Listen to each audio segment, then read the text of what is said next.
right, everybody, we're going to get started. Can everybody hear me okay? In the back row, can you hear me okay? All right. Well, my name is Olivia, and just to tell you a little bit about myself, I work for Oliva SEO. I'm a founder and CEO of the company. I've been doing it for about 3 years now. I am a self-learner, so bear with me. Today is my actually first public speech, so I'm really excited. First WordCamp too, so really excited, happy to be here. Just to tell you a little bit about what I do, I do search engine optimization and web design. Right now, I mainly work with small businesses and individuals. And what I wanted to talk to you about today are a couple of things. What is SEO? Why is SEO important? We'll talk a little bit about WordPress versus other platforms. And then how to optimize your website using WordPress tool. And then we'll have a little bit of time for any questions you guys have. So just so I get an idea, do anybody here do SEO for work? Awesome. And any of you is new to SEO? All right, perfect. Thank you. So we'll start with the basics. What is SEO? So SEO is a process of making improvements on your website to give you more exposure with search engines results. So basically, search engines like Google, Bing, Yahoo, they help you to filter through search results through websites to help you find what you're looking for. So you type a keyword or phrase, and they come up with different search results. So how do they know what order to show you the pages? So search engines use different algorithms that help them to determine which sites are most relevant, and then they will show you those sites first. They mainly look how your website is, if it's reliable, what's your website authority. They compare it with others. So for example, Google, they use an algorithm called PageRank. And basically what search engine optimization is the process that helps your website to have higher page rank to come up higher in the search results. So as you can see, these are some of the steps that are part of search engine optimization is website analysis, keyword research, on-page and off-page optimization, link building, and then ongoing monitoring and analysis.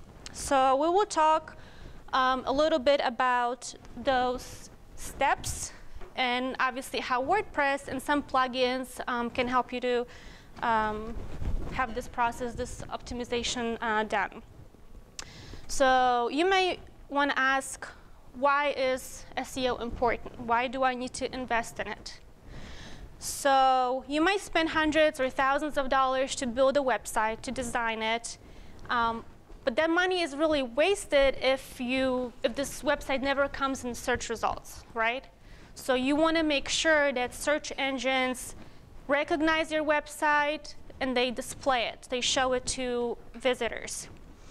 And interesting quote that somebody once said is that the website is like your best employee. It works for you 24/7. So that is very true, and that's a good reason why you should really invest some time and money to learn SEO and to make sure your website is optimized. So a couple of reasons on this slide. So we've discussed the ranking importance, visibility, and branding. So SEO allows potential clients to find your products and services, and it helps to create your brand awareness.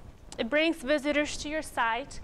So solid SEO and search-friendly web design will help you bring visitors to your site.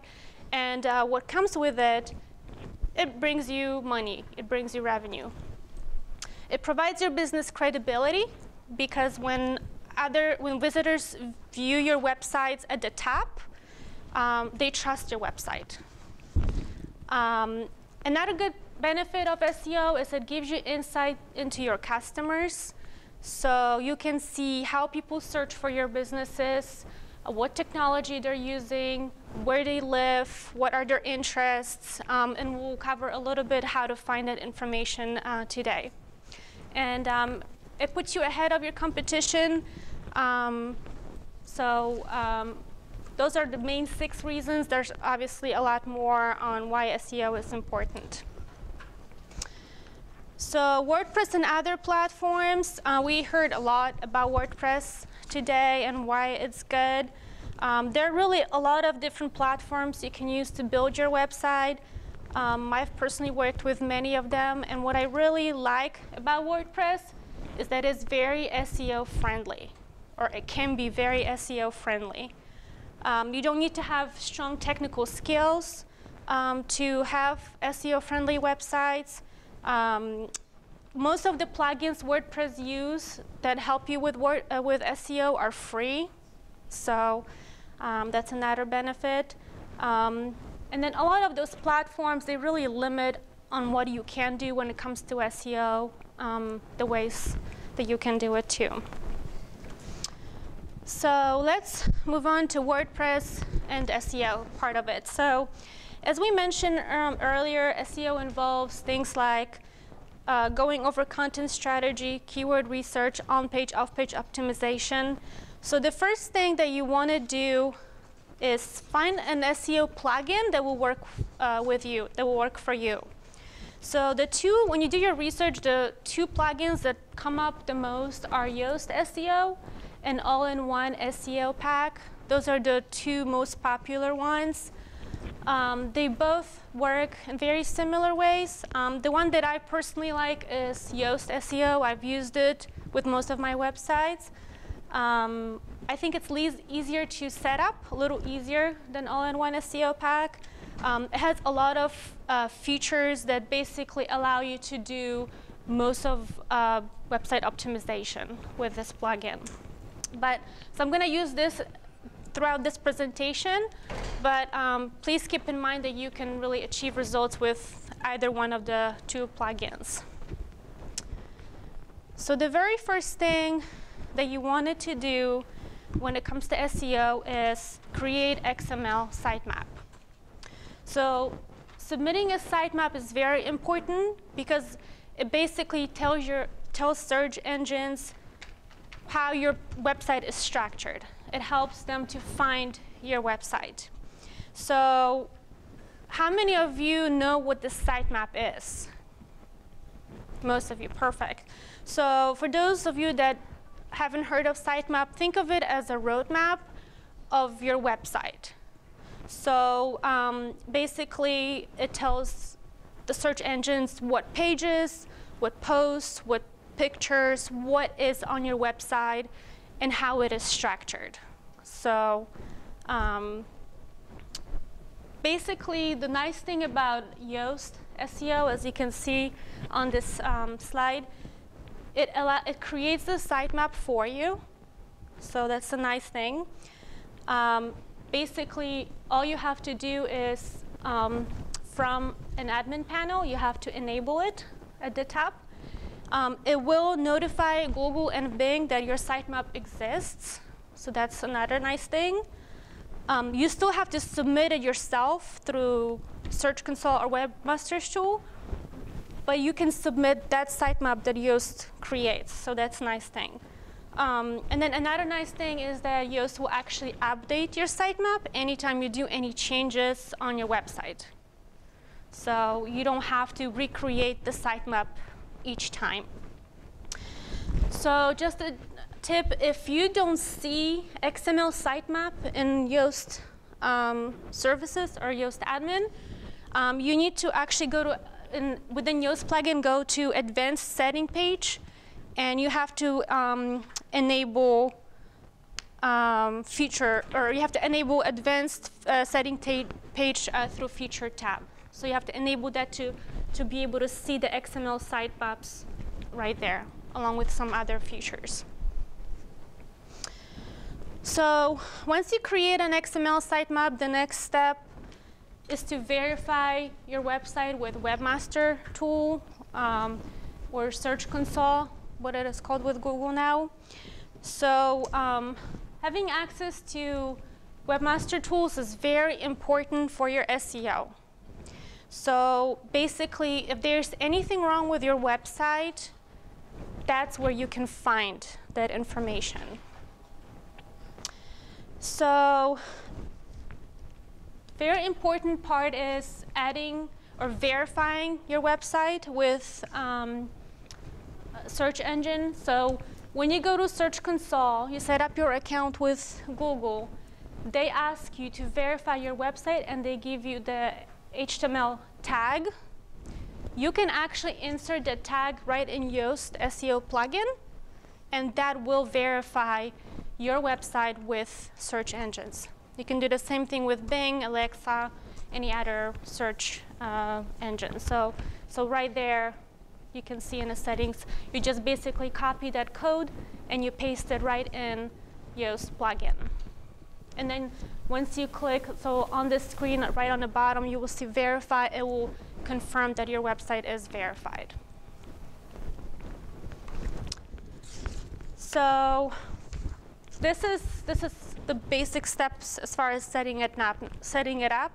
Now let's talk about on-page optimization. So the search engine optimization overall involves several different steps. The on-page optimization is part of it. So basically, think about the on-page optimization as direct steps you take on the website directly to optimize your website. So it involves things like checking if your site is visible, verifying URL structure, adding title tags and meta descriptions, adding alt text for images, internal linking, checking if your content is readable, speed and security, and making sure your website has responsive design. So those are all aspects of on-page optimization. So I want to show you how you can check each of these things using some of the WordPress plugins. So site visibility, this was covered a little bit in a previous presentation for anybody who was here. So you want to make sure that your site is not hidden from search engines. So this is a really nice option that WordPress gives you, is to hide your website. That comes handy if you're working on your site, it's under construction, and you don't want to show it to public. You can actually hide it from search results. Just you have to remember to uncheck it after you're done. That's a very important step. Otherwise, your site will be hidden. So that is one of the very first things that you want to check. The second part is the URL structure. So URLs are important not just for search engines, but also for users, because they basically explain to both search engines and users what your website or what this page or post is really about.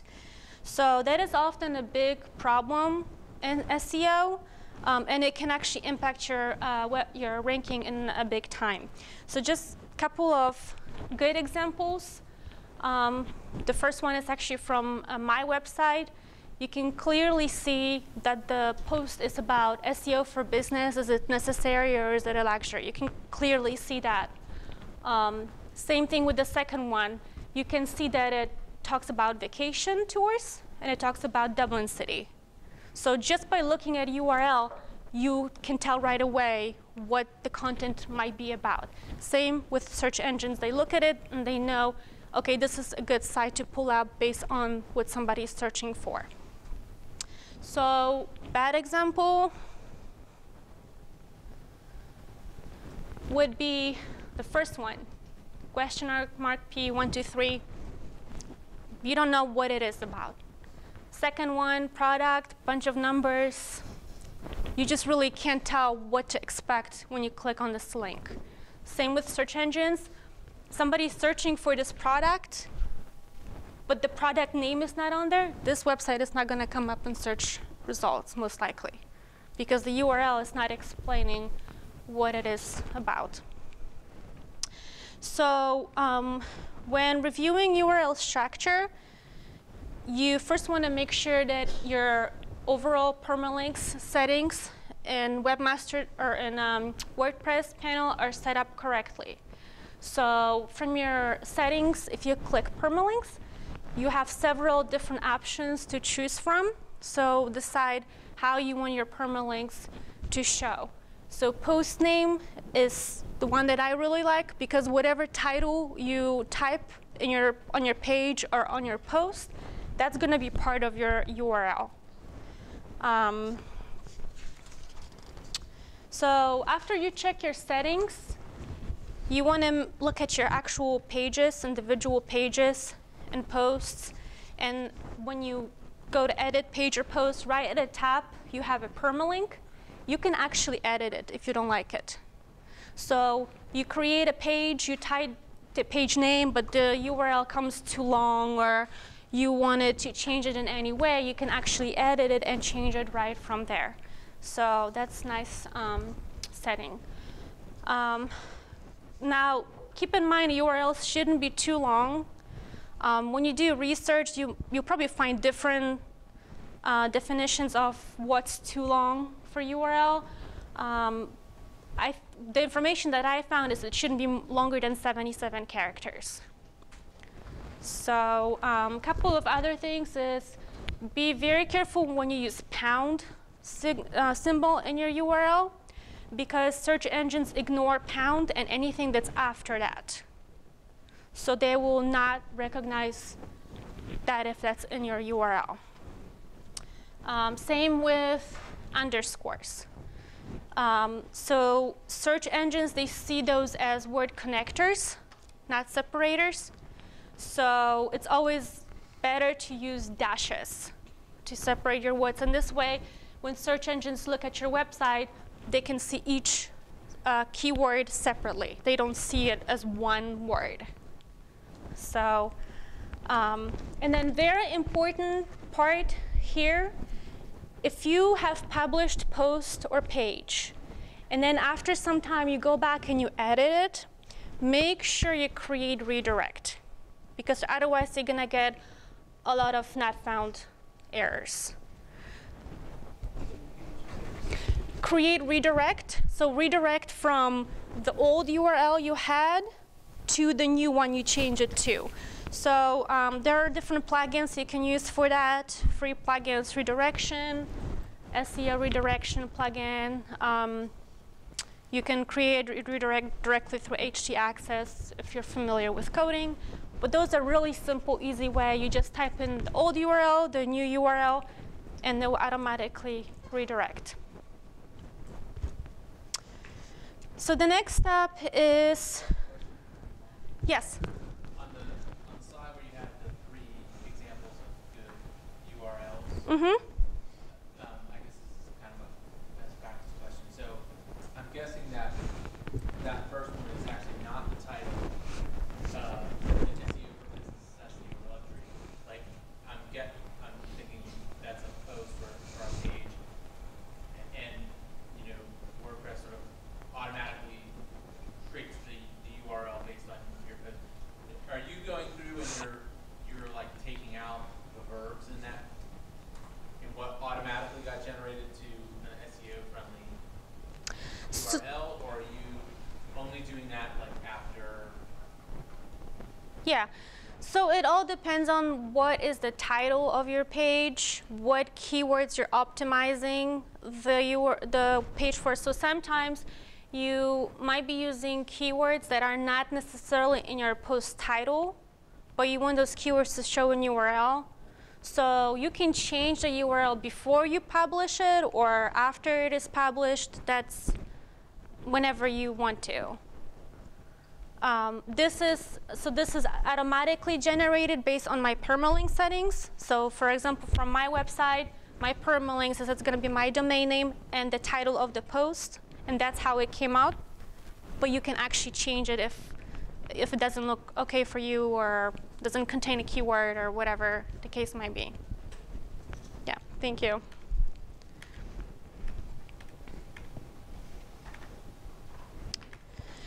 So title tags and meta description. So this is another very important part of on-page optimization, and this is the step where Yoast SEO is really good. It's very, very helpful. So once you install the plugin on your website, when you go to a page or a post, right below the content, you will see your Yoast plugin settings right there. And the very first option you're going to see is the Snippet Preview. This is how your page shows up in the search results. So you have your title, however you define it, the URL, and the meta description. That's the short description below. And as you can see right here, Yoast SEO plugin lets you to change it, customize it. So when you publish your post, that information is automatically generated based on whatever WordPress settings you have. But Yoast plugin allows you to make changes based on your keywords. So in my example, I'm using keyword link building. So as you can see, I'm using it in the meta title, in the URL, in the description. The nice thing about Yoast plugin is everything, you will notice everything is color coded. So if it's green, you're good. If it's orange, it can get some improvements. If it's red, it needs serious work. So you can see in this example, SEO title, the bar is orange. That's because the Yoast is telling me my title is too long. And you can see in the snippet preview, the whole title is not showing. It's getting cut off because search engines only show certain amount of characters. So Yoast is alarming me, telling me, well, maybe you should change your title.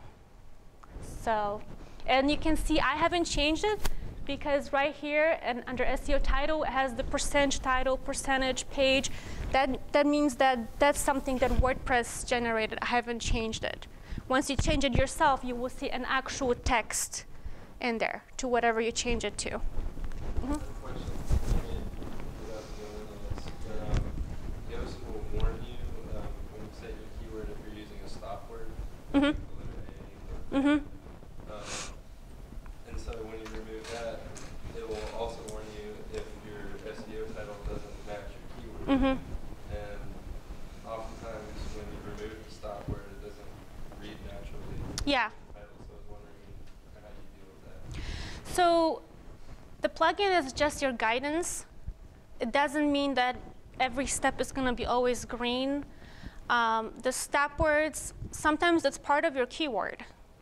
So sometimes that's okay, you know, to use it in your title and description, and you just ignore that warning. So that's just a general guidance. But again, not everything is always going to be green. The question in the back?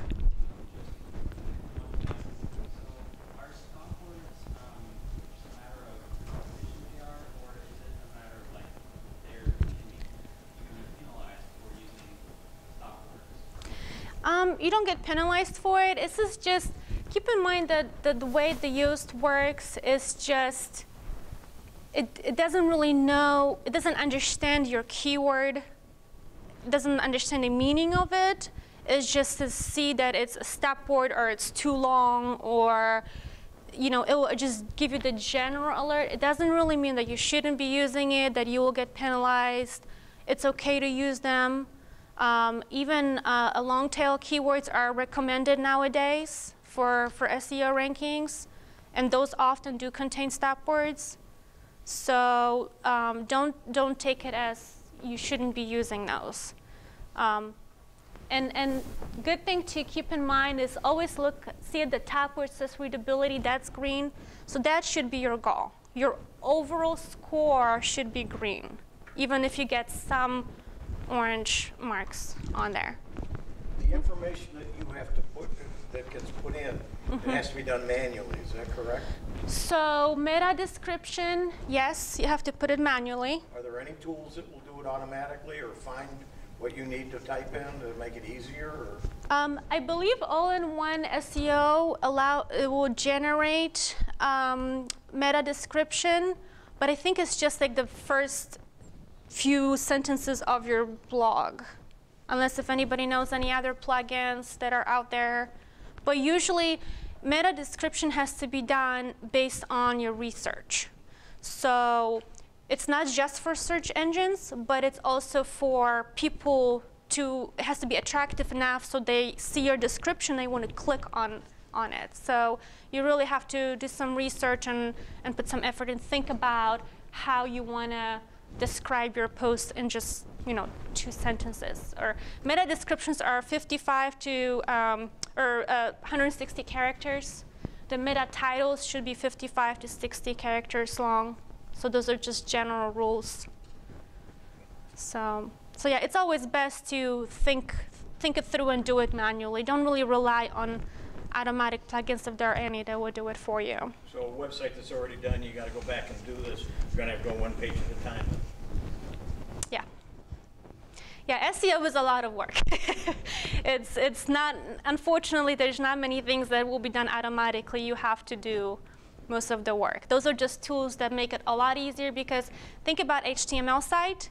You actually have to go to each page and put the code for meta description on each page, and then count the characters and grade it yourself. So this is, that makes it easier for you, but it still doesn't take the work away from you.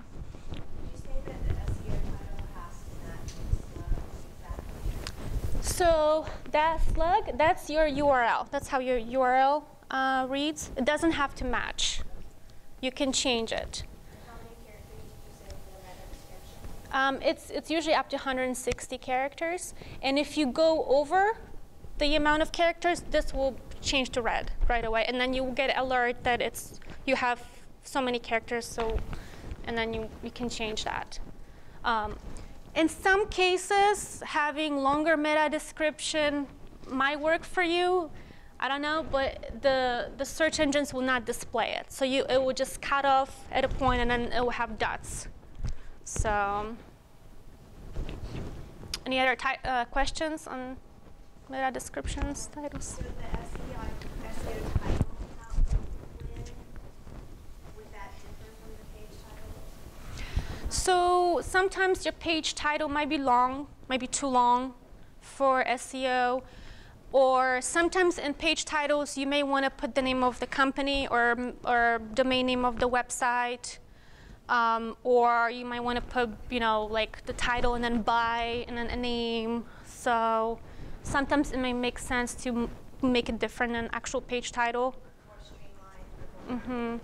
Right. You want to think, well, it has to use your keywords, and it has to be attractive to your audience. So you want to change it to the point where it comes up in the search results, somebody see it, it's attractive to them, they want to click it, even if your actual page title is a little different. Yeah, good questions, thank you. So let's talk a little bit about title tag and alt tags for images. That's another part. So basically, all of your images should have an alt tag. So think about search engines or visually impaired people. They can't see the images. They rely on screen readers. So screen readers or search engines, they don't see pictures. They don't know what's in the picture. They go by the alt tags, the title of the picture. So that's why you want to use the alt text or alt tag, it's the same thing, on all of your images. To change the title of the image, when you upload it through Media Library, you can change the title right there. And then to change the alt text or alt tag, you can do it right from the Media Library or on your post. When you click on the image and you click a little pencil, it comes up with a screen like that, and then you can use alternative text there. It's a good practice for SEO to use your keywords for that. Should the alt tags for the images be treated as like keyword tags, or should it be a text kind of like a shorter version of a meta description. It will be your keywords. So it's a short text, one keyword or two, So three use keywords. multiple keywords separated by commas? Mm-hmm. Okay. Mm-hmm. Yes, sir. So in terms of SEO, caption is not of value or what? That I'm not entirely sure if it impacts your ranking or not. The image title and alt text for sure, but whether search engines look at caption, that's really up to them. And those algorithms, keep in mind, those algorithms change a lot, and there's a lot of they don't fully disclose what they look for, what they look at. So a lot of it is guessing. So to be honest with you, I'm not sure on a caption. Caption, if you put it in, it's going to show on your page right below the image. So you don't want to always caption it unless if you want everybody to see what it says. The alt text is not visible on the site. It's only visible to search engines and screen readers. So. Now, sometimes you might have images that don't really serve any purpose for content. They're just mainly part of the design. In those cases, just leave the alt tag blank. Don't put anything in there. But you really should have images, when you upload them through content, they should have meaning. If you have images that are used as part of design, just use CSS for those. So. All right, so let's move on to the next part of on-page optimization, and that's internal linking. So internal linking also is good when it comes to SEO and user experience. So basically, it tells both search engines and users that your content on your website is connected, and it defines how your website is built. And then for user experience, it helps with page views. It increases it. It decreases the bounce rate, which is good for SEO. And WordPress is awesome when it comes to adding links. So when you're in a content, you edit your content, you click the little link sign, and then it will open up a box like that. You can type the link that you want to add, or if you click that little sign, it will actually come up with the list of all your pages and posts, and you could link it right through that. So that's a nice little feature, so you don't have to go back, look for URL, and then copy and paste. You can just select it right from the list. How did you get to that list? So let me go back. So when you're in a linking and you click the maintenance or the setting symbol, that's what opens up this. Okay, thank you. And then you can just select it from the list and then update, and it will add it for you. So are you doing the internal linking, are you doing that like in the first instance of SEO on any page, you're linking back to this internal page, or are you doing it sort of haphazardly? I mean, obviously, like every single instance of that would be linked, right? So I guess my broad question: how do you decide in a site or like an organization that might have thousands of pages of posts? How do you decide on a new page or post? So yeah, it's sort of a personal decision, common sense, what makes sense to users. So maybe in your blog article, you're using a word that might not everybody might understand it, but you describe that in a different article. Or you talk about product that maybe you talk more about it in a different post. So it really just think from, so first thing when you optimize your pages, you don't want to make it look fake, unnatural. So just think what makes sense to your users. Look at the post article and see what users might take advantage of, what other posts might be interesting to them. You don't want to have too many internal links because then it just looks messy. Just pick few and make them relevant. On like I'm thinking, okay, if our president is mentioned, for example, that might be one of the things. Do you try to consistently go back to the same set of pages, or are you just creating sort of an organic web across your page, across your website? You have to do each page individually. There's no organic way to automatically do linking, cross-linking, or anything. Yeah. Is that your question, or? I was asking, like, as someone who's like maintaining that site, do you kind of keep a list of these are the pages I'm sending people back to all throughout my site, or just each time you add kind of a new page or post, you think, oh, I've talked about this bill or this person somewhere else, I'll link back to their bio, or are you trying to do those internal links back to sort of a subset of sort of main level pages? That's going to vary page by page or website by website. If you have a website that has thousands of posts, it might be a good idea to keep a list and then maybe do search by a phrase. If you don't have that many, or you know your page well enough, or you only talk about a certain topic and you know you want to link it somehow, and you just go by your memory. So every case is going to be different in that example. All right, so let's move on. Let's talk about content readability.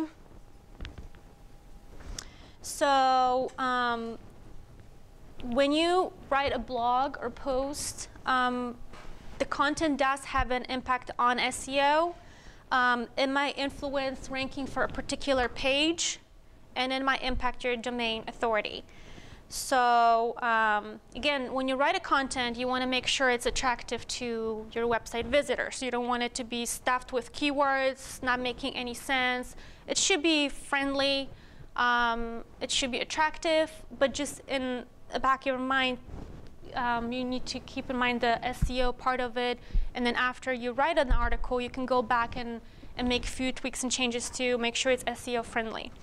So Yoast plugin will analyze your website, and it will tell you what things you can work on in your content.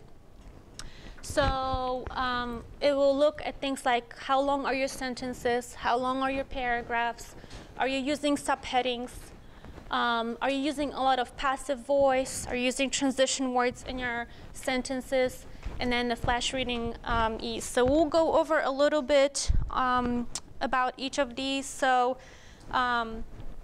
length of the sentences. Yoast will notify you anytime you have a sentence that has more than 20 words. So if you use a lot of long sentences, it might impact your readability score. So when you look at, I think I have it on the next slide.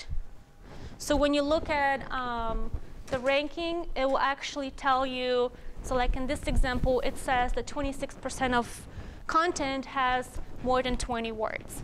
And the nice thing is you can actually click on a little eye to the right. It will highlight all sentences that have more than 20 characters in purple. So you don't have to actually go back and count them. You know which sentences are too long. And if it makes sense, you can make them shorter. Some of them are going to be longer than 20 words. You're just going to leave them the way they are. The paragraphs, that's another thing that Yoast will look at it. So if the paragraph has more than 150 words, they think it's too long. Now again, keep in mind that that's just a system. You know, it doesn't know what makes sense to humans, what doesn't make sense. Of course, a lot of your paragraphs are going to be more than 150 characters, and that's okay.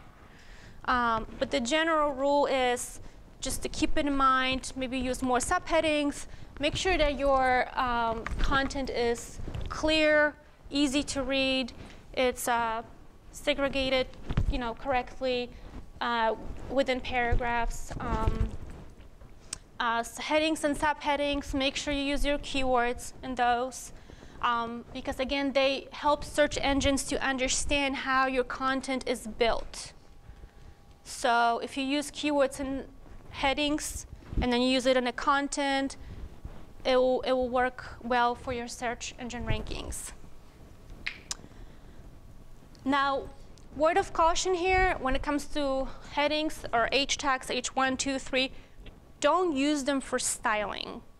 I see that mistake a lot, where people will use H1 because it looks pretty and it's big and it has this color, and then they use H3 tag because I like this font.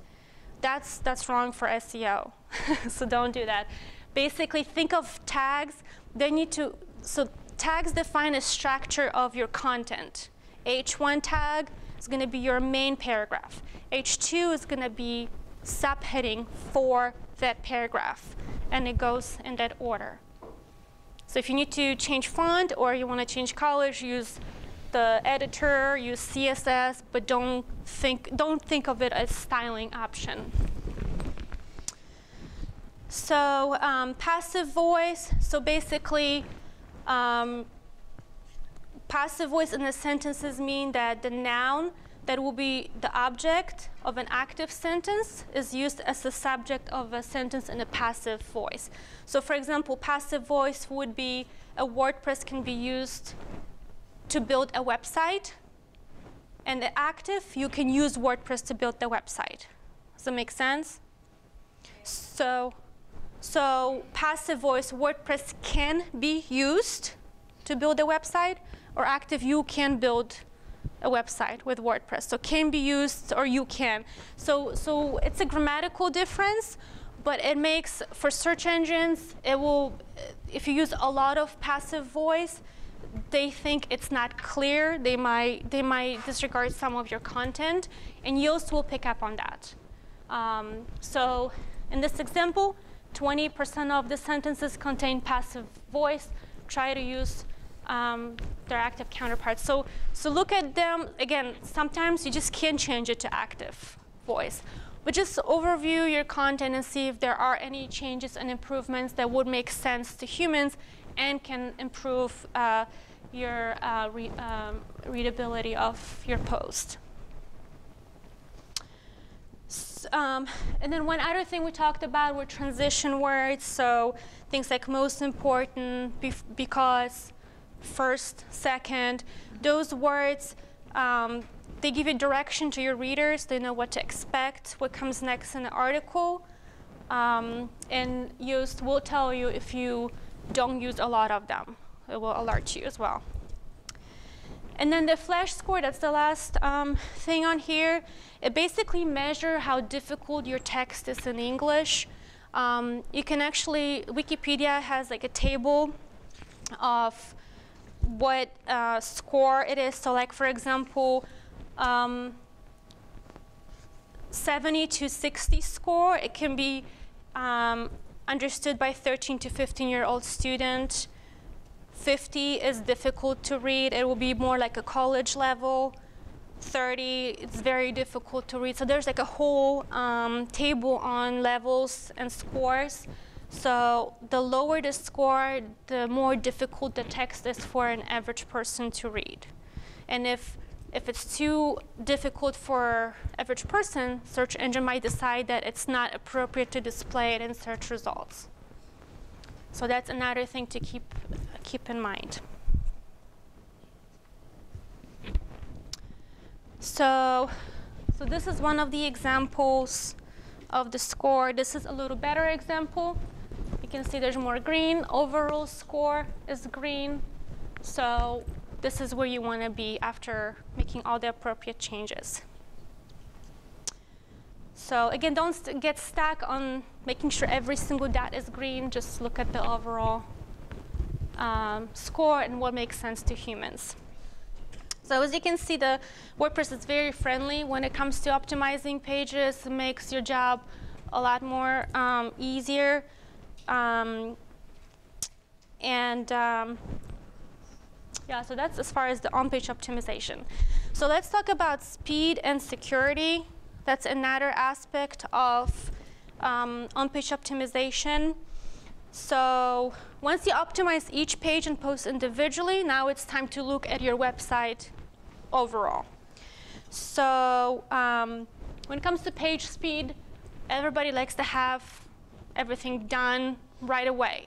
So if I try to open a website and I see this loading thing coming up for a few seconds, like I don't want to wait. You know, why? Just I go back and I go to the next website. So it definitely affects your how viewers see your website, and it will affect your bounce rate big time. So to check your website speed, here are just a few tools, few websites that you can go to. I personally like Google, the page speed insights, but you can use really any of them. They give you different metrics to look for. And then the nice thing is that they not only give you the score, but they also tell you what slows down your website and what you can change to make the improvements. So for example, this is how it looks. This is the page speed tools from Google. And you can see it gives you a score for mobile devices and a desktop.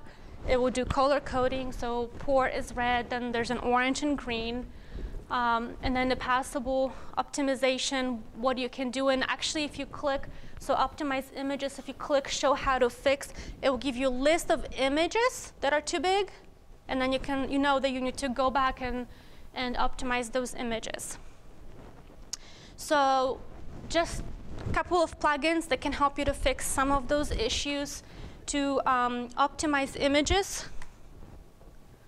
you can use plugins like EWW Image Optimizer or Smoosh Image Compression. Those are very popular in WordPress. Yes, sir? Another thing on the page insights, if you scroll to the bottom, Google actually creates a zip file that will optimize all your images for you. So you can download them and replace them with WordPress. You don't even have to go through that process. You can, yes. Well, the nice thing about those plugins is they actually, anytime you upload an image, it will then automatically optimize it for you. So then you don't have to remember to go back to Google and download that file. So that's just a nice thing. If it's just a one-time thing, then yes, you're correct. You can download that file and re-upload it. Browser caching, that's another issue that comes up very often as a speed issue. So these are a couple of plugins that you can use to clear your cache, website cache. Minify JavaScript, CSS, HTML, those are 3 very common errors. And some of those plugins like W3 Total Cache or Auto Optimize will also fix those issues.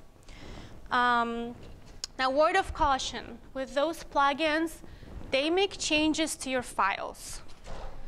Some of those plugins might not work well with your theme, or they might interfere with some other plugins. So before you activate it, make sure you have your website backup first. Because if something goes wrong after you activate a plugin or after you compress files, then you can always go back and have it fixed. So another thing that might affect website speed is your hosting plan.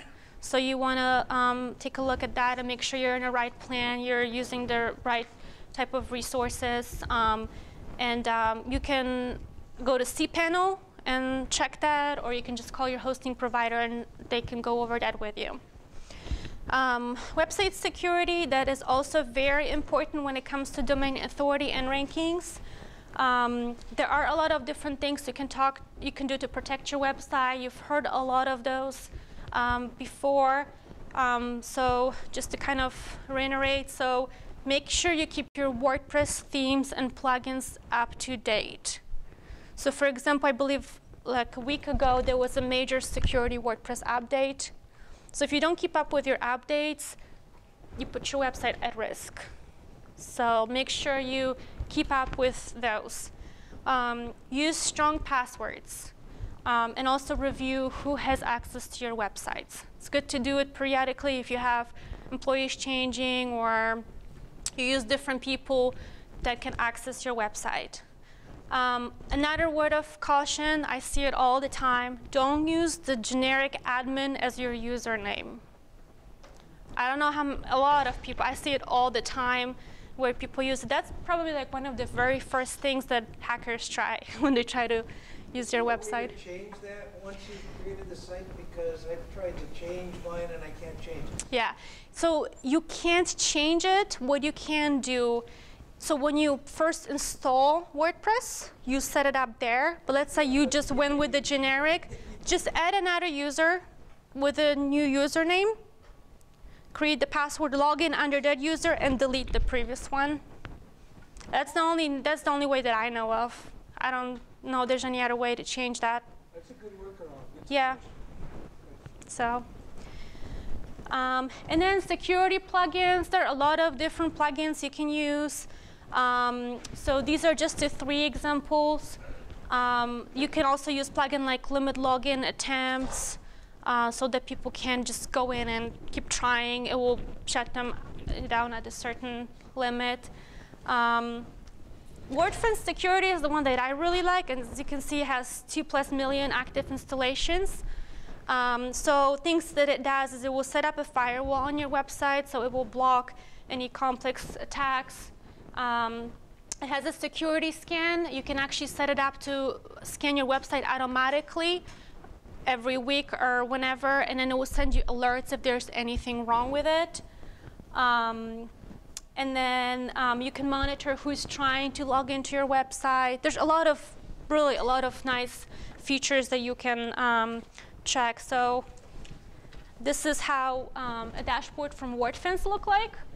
It gives you an update. So like this example, it found 4 issues in a recent scan. There are some updates that need to be done. It gives you a summary of your firewall. It gives you overall access. And then nice thing about WordFence, if there's anything going on globally, anything at risk, or any plugins that were discovered to be dangerous to your website, they will actually email you. So you kind of know what's going on. So I know we're short on time. Are we still good? So responsive web design. Oh, the website backup. Yes, always make sure you use the website backup. These are the 2 plugins that are really good with that. Updraft, you can actually schedule automatic backup, so you don't have to worry about doing it. And then Patrick in the previous speech mentioned also manual backups. If you know how to do this, do it. Because if something goes wrong, then you have a good website backup. So responsive web design. So as of 2015, April, there was a big algorithm change for Google. And it will penalize your website ranking if your website is not responsive. So you have to make sure your website is responsive. So basically, the responsive design, or RWD, you might see that, it basically means that the design of your website adapts to different devices and different windows and screen sizes. So there is a link right there. You can actually go to that link and check if your website is mobile friendly or responsive. So I would suggest you do that. To make it responsive, it does cost a lot of money. It takes a lot of time if you want to do it yourself. So just a tip, if you don't want to invest the money but you just want a quick change, Jetpack allows you to enable mobile theme. So when you install a Jetpack plugin and you go to writing settings, this option here, it enables the mobile theme for your website. It's not going to look as pretty, but it's going to be mobile and responsive. So it's a temporary fix that will help you with your rankings. And then very last thing that I wanted to talk about is website monitoring.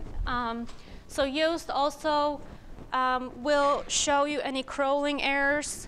So if you go to the Search Console setting, if there's anything wrong with your website, you can see it right from WordPress dashboard. Of course, it's best to use the actual webmaster tools, Google, Bing, but this is a quick way to look at those. And then there's also several different plugins you can use, like a broken link checker. I know somebody asked in one of the previous sessions. So if you just want to scan your website to make sure there's no broken links, that is a good plugin to do. It might slow down your website, so you might just activate it, run it, and then deactivate it, so it doesn't sit active. This way, it's not gonna slow down your website. So, and then reporting, analysis, there are a lot of different tools.